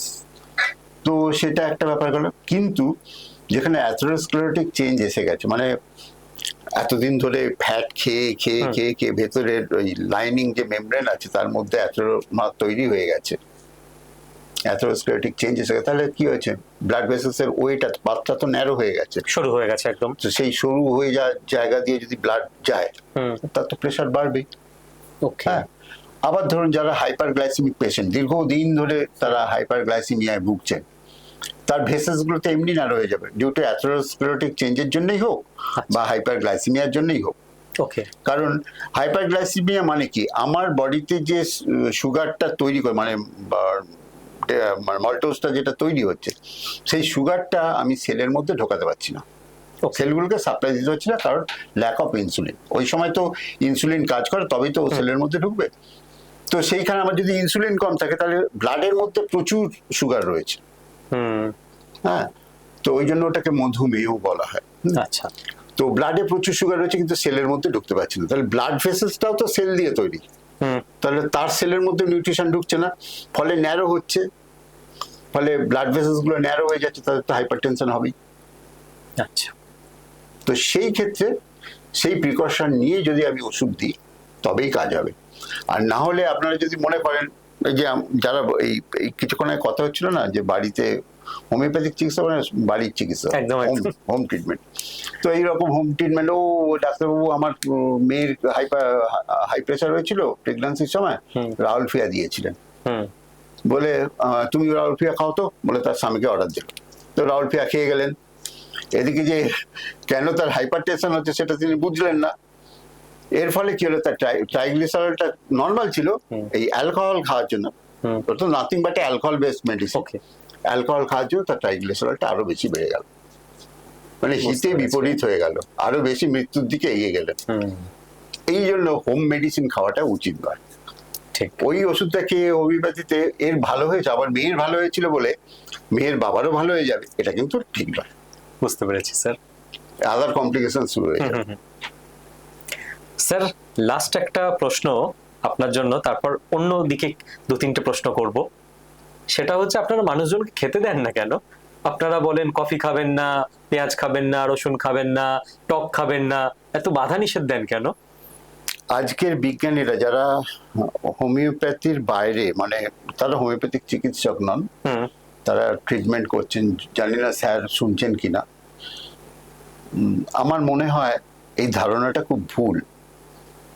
সব মেডিসিনেই যে সব সব পেঁয়াজ, আদা, রসুন, হিং, কর্পূর এগুলো খাওয়া বন্ধ, এটা কিন্তু ভুল কথা। আচ্ছা। যেমন থুজাকে অনিয়ন মানে পেঁয়াজ অ্যান্টিডোট করে দেয়, ওই জন্য থুজা যদি দেওয়া হয় ডাক্তারবাবু বলে দেন আপনি পেঁয়াজ খাবেন না। ওকে। তা বলে এই নয় পেঁয়াজ খাবেন না মানে টক খাবেন না, তা নয় কিন্তু।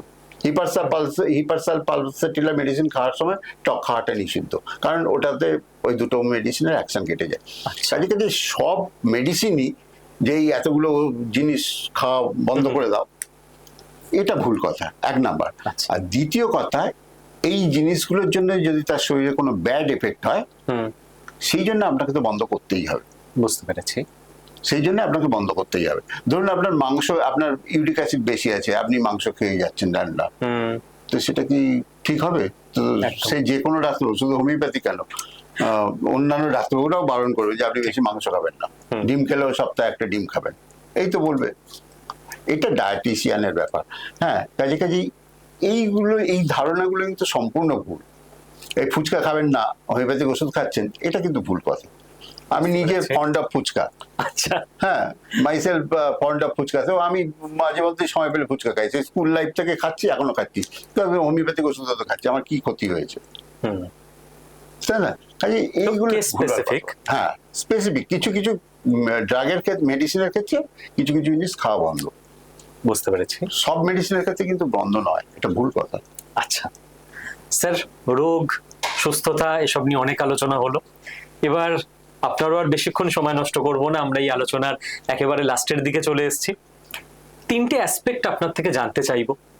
প্রথমত, যারা আজকে স্টুডেন্ট রয়েছে, হোমিওপ্যাথি ডক্টর হতে চায়, হোমিওপ্যাথি নিয়ে কেরিয়ার তৈরি করতে চায়, আমাদের স্কিল বাংলা ইউটিউব এবং ফেসবুকেও হয়তো অনেকে থাকতে পারে, বাচ্চা ছেলে মেয়ে, ইয়াং যারা, তাদের যদি একটা রোড ম্যাপ আপনি বলে দেন যে কোন পরীক্ষা দিতে হয়, তারপর কি পড়াশোনা, স্পেশালাইজেশন কিভাবে হয়, সেটা আমাদের জন্য খুব উপকার হয় স্যার। এখনো পর্যন্ত গভর্নমেন্ট অফ ইন্ডিয়ার যা রুলস আছে তাতে বলা হচ্ছে আপনাকে প্রথমে নিট পরীক্ষার জন্য অ্যাপিয়ার হতে হবে। নিট পরীক্ষায় অ্যাপিয়ার হতে গেলে minimum higher secondary pass with arts নিয়ে পাস করলে হবে না, কমার্স নিয়ে পাস করলে হবে না, সায়েন্স নিয়ে পাস করলেও তাকে ফিজিক্স, কেমিস্ট্রি, বায়োলজি নিয়ে পাস করতেই হবে, ম্যাথমেটিক্সও। তো এই তিনটে সাবজেক্ট নিয়ে মোটামুটি পাস করার পর 50% মার্কস পাওয়ার পরে তিনি অ্যাপিয়ার হতে পারবেন নিটে। নিট পরীক্ষা দেওয়া হবে, নিটেতে যা র্যাঙ্ক করবে সেই র্যাঙ্ক করে তাতে যে ওদের একটা কাট অফ মার্কস থাকে, একটা পাস মার্কস থাকে সেই বছরে। এটা কাট অফ মার্কসটা প্রত্যেকটা বছর ভ্যারি করে।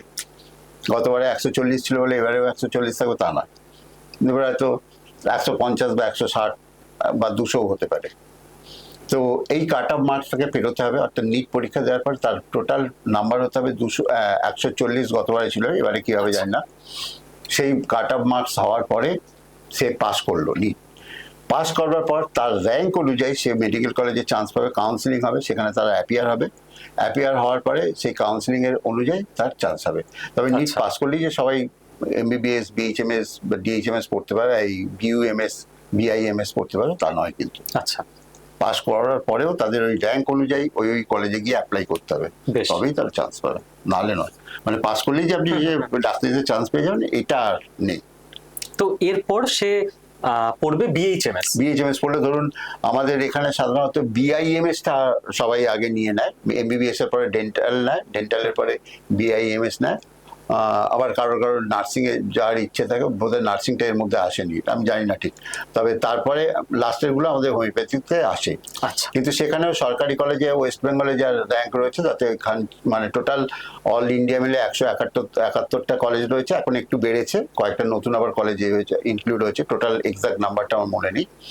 তো সেইখানের মধ্যে তারা হয়, হওয়ার পরেও তারা যখন স্টেট কোটায় এসে আমাদের কলেজগুলোতে যারা করে, 4টে সরকারি কলেজ আছে ইন ওয়েস্ট বেঙ্গল, 4টে কলেজে ফুলফিল হওয়ার পরে বাদ বাকিগুলো যেগুলো থাকে যে যার এরিয়ার কলেজ চুজ করে তখন সেখানে অ্যাপ্লাই করে। ওকে, এবং তারপর তার গ্রাজুয়েশন কমপ্লিট হওয়ার পর সে স্পেশালাইজেশনে যেতে পারে। স্পেশালাইজেশন বলতে এরপরে এমডি আছে আমাদের, ডিএম কোর্স খুব শীঘ্রই শুরু হবে, এছাড়াও পিএইচডি কোর্স আছে হোমিওপ্যাথিতে। ওকে, আস্তে আস্তে সেগুলোতে কোথাও, তবে এমডিটা করতেই হবে, এমডি না করলে টিচিং পোস্টে কোনো জায়গা হবে না। হ্যাঁ, সিসিএইচ এর যে চাকরিগুলো আছে সেগুলোতে বিএইচএমএস পাস করলেই হবে। আচ্ছা, সিসিএইচ বলতে? CCRH, CCRH, okay, Central Council of Homoeopathic Research wing যেটা আছে, এই রিসার্চ উইঙ্গে যখন উনি করবে তখন সিম্পল বিএইচএমএস পাস হলেই হবে, তার জন্য ওকে কোনো রকম পিএইচডি হলে দরকার হয় না। কিন্তু টিচিং পোস্টে যদি আসতে হয় সেখানে কিন্তু এফডি কোর্সটা লাগবেই। এখন তো ডিএম কোর্স শুরু হয়েছে, আগামী দিন ডিএমটা হয়তো ইনক্লুড হয়ে যাবে। এখন প্রেফারেবল দিচ্ছে কি পিএইচডি প্রেফারেবল, এরপরে ডিএমটাকে ওর সঙ্গে ইনক্লুড করে দেবে ডিএম কোর্স শুরু হলে। ওকে, থ্যাংক ইউ স্যার। যারা ইয়াং অ্যাসপিরেন্ট তারা অনেকটা আইডিয়া পেলো। স্যার, এবার আর একটা আমি সেকেন্ড যে পয়েন্টটা আপনার থেকে কিছু জানতে চাইবো, আমাদের ছোটবেলাতেই যতটা আমরা দেখেছিলাম যে অ্যালোপ্যাথির পাশাপাশি হোমিওপ্যাথিও একেবারে সাইমালটেনিয়াসলি প্যারালালি সারা পশ্চিমবঙ্গে গ্রামের দিকে ট্রিটমেন্ট দিয়ে যাচ্ছে, হোমিওপ্যাথি ডক্টররা, মানুষরাও উপকৃত হচ্ছে। লাস্ট কিছু বছরে কর্পোরেটের জন্যই বলুন বা বিভিন্ন ইম্প্যাক্টেই বলুন, আস্তে আস্তে আপনার মনে হয় না যে হোমিওপ্যাথির ক্রমশ যেন দূরে সরে যাচ্ছে মানুষের জীবন থেকে? মানুষও একটাই উপায় খুঁজে পাচ্ছে যে কিছু হলে অ্যালোপ্যাথি ট্রিটমেন্টই করতে হবে। তো এই যে টোটাল ব্যাপারটাকে, হোমিওপ্যাথির দিকটাকে আবার ঠিক স্বমহিমায় যাতে ফিরতে পারে, তার জন্য অবশ্যই রাজ্য, কেন্দ্র, সব জায়গার গভর্নমেন্টের একটা ভূমিকা থাকেই, কারণ ইনফ্রাস্ট্রাকচার তৈরি, মেডিকেল কলেজ তৈরি থেকে শুরু করে বাকি সবকিছু। আপনি এত বছর ধরে ডক্টর হিসেবে কাজ করছেন, আপনি পড়াচ্ছেন স্টুডেন্টদের, হসপিটালের অ্যাডমিনিস্ট্রেশন ইত্যাদিও আপনি নিজের চোখের সামনে থেকে দেখছেন। তো সরকারের উদ্দেশ্যে আপনি কি আর্জি রাখবেন, কি বলবেন? একটাই কথা বলবো যে একটা সময় বলতে প্রথম যখন হোমিওপ্যাথিক নিয়ে মুভমেন্ট শুরু হলো, বিধানবাবুর আমলের কথা আমি বলছি, তখন উনি ব্যক্তিগতভাবে হোমিওপ্যাথিকে খুব বাধা দিয়েছিলেন। পরবর্তীকালে উনি চলে যান, উনি যখন মারা যান তারপরে যারা গিয়েছিলেন, বিশেষ করে সতীশ সামন্ত বলে একজন এমএলএ ছিলেন মেদিনীপুর থেকে, তিনি দিল্লিতে গিয়ে প্রথম লোকসভা থেকে হয়ে দিল্লিতে যখন যান, তিনি প্রথম হোমিওপ্যাথির কথা সংসদে তোলেন। ওকে, পরবর্তীকালে 1971-72 সাল নাগাদ যখন আমাদের যুক্ত ফ্রন্ট সরকার ওয়েস্ট বেঙ্গলে তৈরি হলো, যুক্ত ফ্রন্ট সরকার যখন ছিল, তখন অজিত কুমার পাঁজার এতে সিদ্ধার্থবাবু তখন মুখ্যমন্ত্রী ছিলেন বোধহয়, যুক্ত ফ্রন্ট কিনা আমি জানি না, ওটা তখন অত ছোট তো আমার এখন মনে নেই। তো ওই সময় অজিত পাঁজার আমলে অজিতবাবু আমাদের হোমিওপ্যাথির জন্য অনেক উন্নতি করে গেছেন। পরবর্তীকালে সিপিএম গভর্নমেন্ট যখন এলো, এরাও কিন্তু খানিকটা হলেও করেছে, এবং এদের সময় মিথ্যা কথা বলবো না, এদের সময় ওদের ফেলে যাওয়া কাজগুলো এরা সম্পূর্ণ করে, যেমন 4টে হোমিওপ্যাথিক কলেজ অধিগ্রহণ হয়েছে এদের সময়। আচ্ছা, বিশেষ করে আমার বাবা যখন প্রিন্সিপাল হলেন থ্রু পিএসসি দিয়ে, তখন উনি যখন প্রিন্সিপাল নিযুক্ত হলেন, সেই সময় কলেজগুলোকে ফিনান্সিয়ালি পার্মানেন্টলি কলেজগুলোকে অধিগ্রহণ হলো। এবং ওই সময় উনি একদম রোপা 2009 এটা সিগনেচার করে দিয়ে চলে এসেছিলেন, বলেছিলেন যে এইগুলো পরবর্তীকালে দিতে হবে, প্রোগ্রেস করতে হবে। তো এইগুলো দাবি দিয়ে উনি এসেছিলেন। কিন্তু তারপরে 2009 না 2011 বোধহয় সিপিএম গভর্নমেন্ট সরে গেলেন। তারপর গত মুখ্যমন্ত্রী যিনি ছিলেন প্রাক্তন মুখ্যমন্ত্রী, তিনি হঠাৎ কলকাতা হলে এসে প্রথমেই উনি ঘোষণা দিলেন যে আগে সরকারি কলেজগুলো দেখবো, এখন নন গভর্নমেন্ট কলেজ নিয়ে কিছু ভাবছি না, মানে নন গভর্নমেন্ট হোমিওপ্যাথি কলেজ নিয়ে কিছু উনি ভাবছেন না। আজকে 14-15 বছর 16 বছর হয়ে গেল উনি ভাবেননি, আর ভাবার অবকাশ পাননি। তো তারপরে বর্তমান যিনি মুখ্যমন্ত্রী আছেন, যিনি হয়েছেন, তিনি তো সব দিকেই খুব ভালোভাবে নজর দিচ্ছেন, জানি না আগামী দিনে কি হবে। উনি এইমস এর কথা বলেছেন দক্ষিণবঙ্গে, কিন্তু হোমিওপ্যাথির কথা একবার মুখে উচ্চারণ করেননি। তো আমার মনে হচ্ছে আমরা দুয়োরানির মতো, জানেন, আমরা বিভিন্ন সরকারের কাছে মানে সরি, ওদের কাছ থেকে আমরা ওদের কাছে আমরা ব্রাত্য একরকম। তো আপনাদের এই সংগঠনের মাধ্যমে যদি আপনারা সরকারের কাছে এটা তুলে ধরতে পারেন, ঠিক, যে হোমিওপ্যাথির ডেভেলপমেন্টের জন্য, হোমিওপ্যাথির পশ্চিমবাংলায় হোমিওপ্যাথির যে পশ্চিমবাংলায় তো পীঠস্থান হোমিওপ্যাথি, তো সেই জায়গাটাকে যদি মেরে ফেলা হয়, তাহলে আলটিমেটলি আগামী দিনে সারা ভারতবর্ষে কি হোমিওপ্যাথি পাবে? সিঙ্গেল মেডিসিন প্রেসক্রিপশন একমাত্র ওয়েস্ট বেঙ্গলেই হয়, এখনো পর্যন্ত সিঙ্গেল মেডিসিন দিয়েই সারানো হয়, কেউ দুটো মেডিসিন ইউজ করেন না, যেটা ভারতবর্ষের আরো অন্যান্য জায়গাতে হয়তো আছে খুব কম সংখ্যক, কিন্তু পশ্চিমবাংলায় এখনো বেশিরভাগ চিকিৎসকরা, হোমিওপ্যাথিক চিকিৎসকরা সিঙ্গেল মেডিসিন দিয়ে প্র্যাকটিস করেন। তো এই ক্ষেত্রে আমি বারবার অনুরোধ করব যে এই নন গভর্নমেন্ট হোমিওপ্যাথিক কলেজগুলোকে দেখা হোক। ওই শুধু সিসিআরএইচ এর চাকরি বা এদের চাকরির ব্যবস্থা খুলে দিলে হবে না। ঠিক, 4টে মাত্র সরকারি কলেজ রয়েছে হোমিওপ্যাথিক কলেজ, কিন্তু বাদ বাকি যে আরো 5-7টা নন গভর্নমেন্ট কলেজ রয়েছে, এইগুলোকে দেখাও, এগুলোর ফিনান্সিয়াল দিকটা দেখাও। নাহলে কিন্তু আগামী দিন হোমিওপ্যাথিকে বাঁচিয়ে রাখা মুশকিল হবে। এবং শুধু তাই নয়, হোমিওপ্যাথিক না হয় মরেই গেল ধরলাম, কিন্তু ভারতবর্ষ থেকে হোমিওপ্যাথিক মুছে গেল, যেটা আমেরিকা, জার্মান ইত্যাদি জায়গায় হয়েছে। তো আলটিমেটলি সেখানে সব রোগ অ্যালোপ্যাথিক ডাক্তাররা সারিয়ে দিতে পারবেন তো? সব অসুখ সারিয়ে দিতে পারবেন তো? বা এই যে মানুষ সোরিয়াসিস নিয়ে দীর্ঘদিন ধরে কষ্ট পাচ্ছেন, বাতের ব্যথায় কষ্ট পাচ্ছেন, ওরাই তো আমাদের কাছে পাঠান। আর্থারাইটিস পেশেন্ট হলে অর্থোপেডিক যারা এমডি করেছেন তারা পাঠিয়ে, এটা আপনি একটু হোমিওপ্যাথিক করিয়ে নিন। সাইকিয়াট্রিক প্রবলেম গুলো হোমিওপ্যাথি করিয়ে নিন। কেন বলছেন কেন? কারণ তাহলে তো এইটা হোমিওপ্যাথি ছাড়া তো, যেমন সাইকোলজিক্যাল কত, মানে ম্যাক্সিমাম তো সাইকোলজিক্যাল ডিসঅর্ডারে এখন ভুগছে মানুষ, আর সেখানেই তো হোমিওপ্যাথির বিউটি। আপনি বললেন আপনাদের মধ্যে আপনি তো এত মানুষের সঙ্গে মিশছেন সারা পশ্চিমবাংলায়, সারা ভারতবর্ষে, দেখবেন তো প্রত্যেকটা মানুষ কি একদম সুস্থ? দেখবেন কারোর মধ্যে কিছু না কিছু ম্যানিয়া আছে একদম। তো সেই ম্যানিয়া ওয়াইজ যদি আমরা সিমটোমেটিক ট্রিটমেন্ট করি, সে তো সেরে যাচ্ছে। আপনি বলেন এই যে ফিক্সড আইডিয়া, আমি কিছুক্ষণ আগে বললাম, যদি স্যার মাথায় ঢুকে গেছে, নাক্স খেলে সে ভালো থাকবে, কিন্তু কমে যাচ্ছে হোমিওপ্যাথিক ওষুধ খেয়ে। আজকে যদি আপনার একটা ম্যানিয়া যদি কমিয়ে দেওয়া যায়, বলুন না, এক একজন করেন না মুখে পুড়ছে, বাচ্চারা করে এটা শোভনীয়, বড়রা করে এটা কি ঠিক? কিন্তু সুযোগ পেলেই করছে, আমরা সিসিটিভির আন্ডারে দেখতে পাই। ঠিক, নাক খুঁটছে, খুঁটে মুখে পুড়ে দিচ্ছে বয়স্ক লোকেরা, মানে ইয়াং এজের ছেলেরা।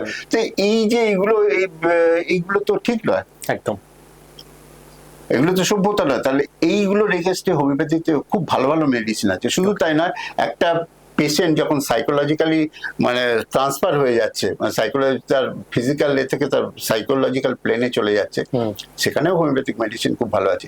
এই নিয়ে যদি নন গভর্নমেন্ট কলেজগুলোকে এরকম ভাবে মেরে ফেলা হয়, তাহলে তো আলটিমেটলি আগামী দিন চিকিৎসা জগৎ খুব মুশকিলের মধ্যে পড়ে যাবে।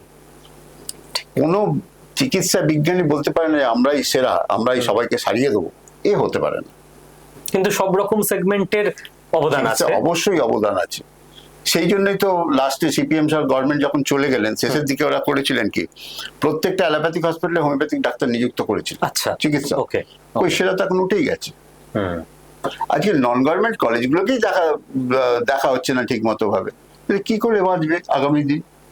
তো সরকারের কাছে আমার একটা বিশেষ অনুরোধ রইল, যদি আপনারা দয়া করে এই নন গভর্নমেন্ট কলেজগুলোর দিকে দেখেন, পরিকাঠামোর দিকে দেখেন, আমার মনে হয় একটা ভালো জায়গায় পশ্চিমবঙ্গ চলে যাবে, সারা ভারতবর্ষ আবার নতুন করে জেগে উঠবে স্বাস্থ্য ব্যবস্থাটা। একদম স্যার, আমরা আশা করব যে নতুন সরকার যেভাবে বিভিন্ন ফিল্ডে পদক্ষেপ করছে, এই ফিল্ডেও অত্যন্ত দ্রুত এবং দরকারি পদক্ষেপ করা হবে। আর লাস্ট স্যার একটাই প্রশ্ন আপনার কাছে, যেটা দিয়ে আমরা এই পডকাস্টটা শেষ করব। সবার জন্য ইন জেনারেল আপনি যদি কোনো গোল্ডেন টিপস বা গোল্ডেন রুল বলেন সুস্থ থাকার ব্যাপারে। সুস্থ থাকার ব্যাপারে প্রথম যেটা বলতে হবে, মানসিক ভাবে সুস্থ থাকা। আচ্ছা, মানে আপনার মেন্টালি আপনি সুস্থ থাকার চেষ্টা করুন, চাহিদাটাকে কমান। আমার 2টো বাড়ি, 4টে বাড়ি, 2টো গাড়ি, এই সবগুলো চাহিদা করা চলবে না। সুস্থভাবে ন্যায়ের সঙ্গে ন্যায় কাজ করব। আপনি বারবার বলেন বিভিন্ন জায়গায়, এটা হচ্ছে সব থেকে বড় টিপস মানুষের সুস্থভাবে বেঁচে থাকা। আমি সুস্থতার সঙ্গে থাকবো, ন্যায়ের পথে থাকবো, অন্যায় করব না, দেশের আইনকে মেনে চলবো। এইগুলো কিন্তু খুব বেশি দরকার। অন্যায়ভাবে অযথা আমার দুখানা বাড়ি, 4টে গাড়ি, আমার ক্ষমতা না থাকলেও সেটা রোজগার করতে হবে, এটা নয় কিন্তু। বা আমি কেন পেলাম না, এর জন্য সুগার, হাইপার গ্লাইসেমিয়া কিন্তু তৈরি হতে পারে। তো এই আশাগুলোকে ত্যাগ করুন। যেটা পেয়েছেন, ভগবান যা দিয়েছেন সেটা নিয়ে খুশি থাকার চেষ্টা করুন। আর লাইফস্টাইল ডিসঅর্ডার যেগুলো আছে, লাইফস্টাইলটাকে মেনটেন করুন। দরকার হয় ডায়েটিশিয়ানের সঙ্গে যোগাযোগ করুন, কি খাবেন, কি পরবেন, কখন থাকবেন। আর মনের মধ্যে সবসময় আনন্দে থাকার চেষ্টা করুন। আনন্দ ধামের মধ্যে বিচরণ করুন, এটাই আমার শেষ টিপ। Thank you sir. আবারও আপনাকে পুরো স্কিল বাংলা পরিবারের সমস্ত আমাদের ইনস্টিটিউটের এমপ্লয়ীদের তরফ থেকে, টিচারদের তরফ থেকে, স্টুডেন্টদের তরফ থেকে এবং সমস্ত দর্শকদের তরফ থেকে অনেক অনেক ধন্যবাদ আপনার ব্যস্ত শিডিউল থেকে আমাদের টাইম দেওয়ার জন্য এবং এত সুন্দরভাবে, সহজভাবে পুরো বিষয়টা বুঝিয়ে দেওয়ার জন্য। Thank you, my pleasure.